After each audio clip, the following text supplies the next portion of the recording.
ఎర్రచందనం స్మగ్లర్లు ఎంటర్ అవ్వడం ఇక్కడ ఈ అడవుల్లో మొత్తం కూడా ఇది శేషాచలం అడవులు. సో, ఈ అడవుల్లో ఎంటర్ అయినప్పుడు ఇన్ఫర్మేషన్ తీసుకొని మీరు కూంబింగ్ నిర్వహించి మన అటవీ సంపదను కాపాడడానికి మీరు ఎంతగానో శ్రమిస్తున్నారు.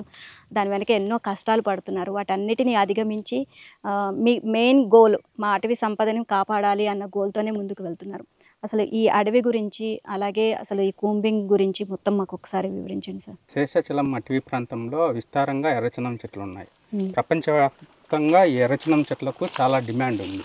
వీటి వుడ్డును ఎక్స్పోర్ట్ ఇది చేస్తారు. ఎంత విస్తీర్ణంలో ఉంది సార్ ఎర్రచందనం? మన అన్నమయ్య జిల్లాలో 2570 స్క్వేర్ కిలోమీటర్స్ విస్తీర్ణంలో ఫారెస్ట్ ఉంది.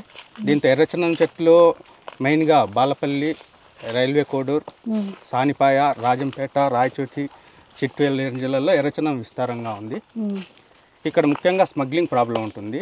ఈ స్మగ్లింగ్ ప్రాబ్లాన్ని అరికట్టడానికి రెగ్యులర్గా కూంబింగ్ ఆపరేషన్, ఫారెస్ట్లో కూంబింగ్ ఆపరేషన్ చేస్తూ ఉంటాము. ఈ కూంబింగ్ ఆపరేషన్లు ఏమంటే కన్నా మనకు బేస్ క్యాంపులు ఎస్టాబ్లిష్ చేస్తారు ఫారెస్ట్ ఏరియాలో.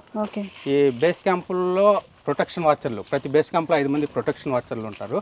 ఈ కూంబింగ్ ఆపరేషన్లో వాళ్ళు కీలక పాత్ర వహిస్తారు. కూంబింగ్లో concerned B2 section staff, section officer, deputy range officer, beat officer, assistant beat ఆఫీసర్లు, ప్రొటెక్షన్ వాచర్లు అందరూ కలిసి ఒక టీమ్గా కూంబింగ్ కోసం వెళ్తారు.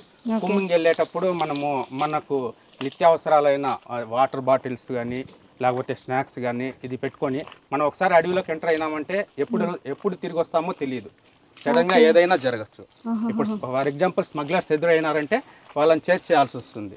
అప్పుడు మనం సఫిషియెంట్గా మనకు కావాల్సిన ఫుడ్ ప్రొవిజన్స్ పెట్టుకోకుండా అంటే కన్నా ఇబ్బంది ఫేస్ చేస్తాము.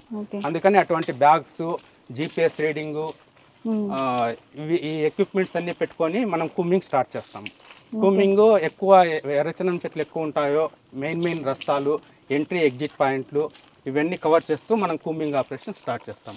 హాల్టింగ్ పాయింట్స్, ఒక్కొక్కసారి నైట్ టైం 2 డేస్ అట్లా ఫారెస్ట్లోనే స్టే చేయాల్సి వస్తుంది.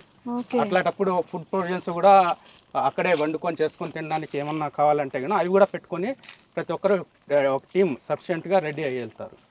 ఇట్లా కూంబింగ్ చేసేటప్పుడు మనకి ఎక్కడన్నా ఎర్రచందనం స్మగ్లర్లు ఎదురైనారంటే వాళ్ళ మీద అటాక్ చేసేసి వాళ్ళని పట్టుకొనేసేసి కేసులు రాసి కోర్టుకు సబ్మిట్ చేయడం జరుగుతుంది.